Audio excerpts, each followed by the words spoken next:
Oleg y las raras artes es una película que trata sobre el proceso creativo de un gran intérprete del piano, un extrañísimo compositor ruso que se llama Oleg Nikolaevich Karabaichuk.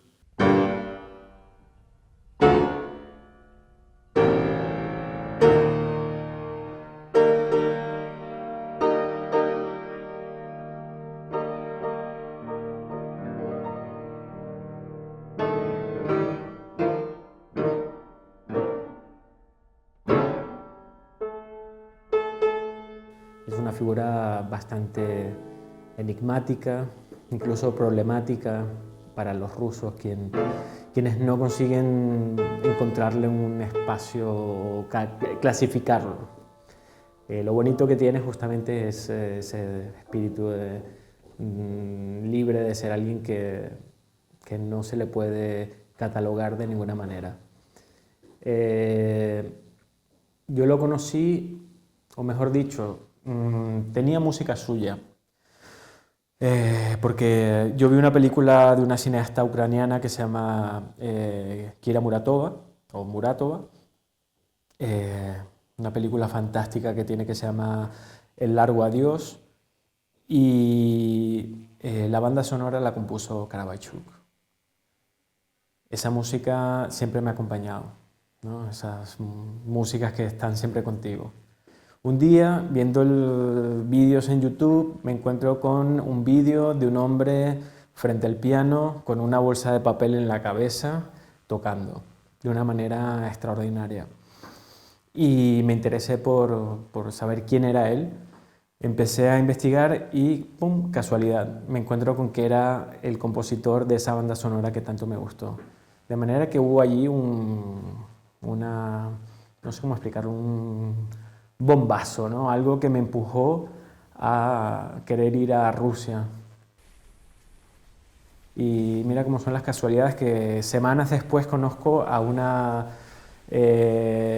comisaria del Museo de Arte Contemporáneo de Moscú y me dijo, ¿por qué no pides una residencia y te vienes a buscarlo? Así que fui para allá y estuve un mes buscándolo porque, bueno, ya podéis ver en la película que es bastante ermitaño, es una persona muy reservada, muy difícil, y no iba a ser una cosa de 3 días ir a buscarle y hablar con él. Fue toda una aventura, pero una aventura de las buenas, ¿no? De las que voy a recordar toda mi vida, divertida. Entonces, bueno, lo curioso fue que Oleg, por supuesto, estaba negado a querer verme, pero había conocido a Boris Alexev, que fue el que hizo el sonido para la película, y también es un poco su mano derecha. Gracias a él, Oleg ha conseguido grabar 2 discos, y gracias a él un poco él le organiza conciertos en Rusia. Le caí bien a Boris. Y una semana después que lo conocí, me dijo, Andrés, ¿estás aquí todavía? Sí. Me dice, estamos ahora en el Museo Brodsky, ¿por qué no nos esperas a tal hora en el parque que está enfrente? Vamos a pasar por allí, como por casualidad, vas a estar allí y yo le voy a decir, Oleg Nikolaevich, aquí está el chico de España que te quiere conocer. Y fue así, con la suerte o, no sé, la casualidad, que ese día yo iba todo vestido de azul. Karina, mi intérprete y la chica que es comisaria del museo, también iba vestida de azul y Oleg estaba vestido de azul. Y él inmediatamente vio esto y dijo, qué casualidad cromática, ¿no? Qué bonito. Y le pareció como que era adecuado sentarse con nosotros y hablar. Estuvimos hablando un buen rato.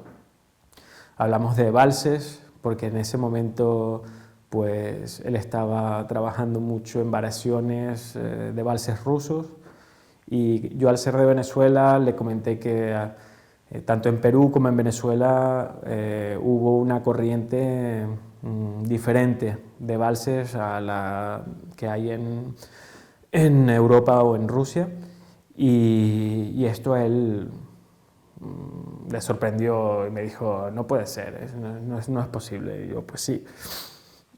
Vuelvo a Barcelona y a los meses recibo una llamada de teléfono de un bailarín ruso que me dice: Andrés, soy Marat, soy amigo de Oleg Karabechuk, me tiene loco pidiéndome unas partituras que tú le habías comentado de unos valses rusos, que si hay posibilidad de que me las pueda llevar, te lo agradecería. Entonces rápidamente llamé a una amiga y conseguí las partituras y las recibió. Entonces hubo como esta buena entrada con él, que facilitó un poco las cosas.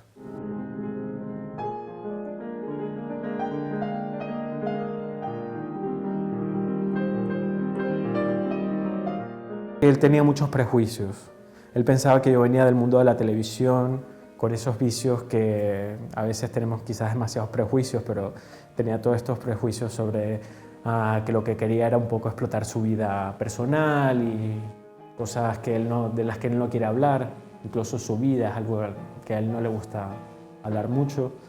Pero bueno, rápidamente le quité los prejuicios y sobre todo le dejé claro que esto era, primero, era una película sobre él, un retrato, y en ese sentido, o sea, sobre todo él tenía que estar muy a gusto y que a mí lo que más me interesaba era su proceso creativo, es decir, esos pequeños rituales que él tiene para componer música, que muchas veces son tan extraños como dejar pasar su mano por los mármoles del Hermitage, sentir la vibración de los mármoles y de ahí sacar música para luego trasladar al piano.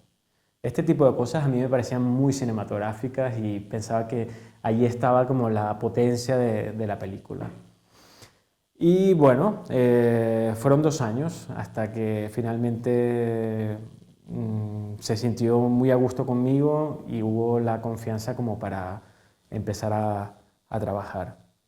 Lo más difícil quizás fue llegar a conseguir o llegar a entrar a sus santuarios, que son el salón donde está el piano del zar Nicolás II y su pueblo Komarovo. Yo sabía que eran lugares muy especiales, pero él me tenía negado el acceso por esto de la falta de confianza y también un poco para ponerme a prueba, a ver cómo conseguía yo colarme. Y sucedió. Así que en ese sentido, pues fue un verdadero placer poder estar allí en ese lugar que él realmente transforma en algo mágico con su música.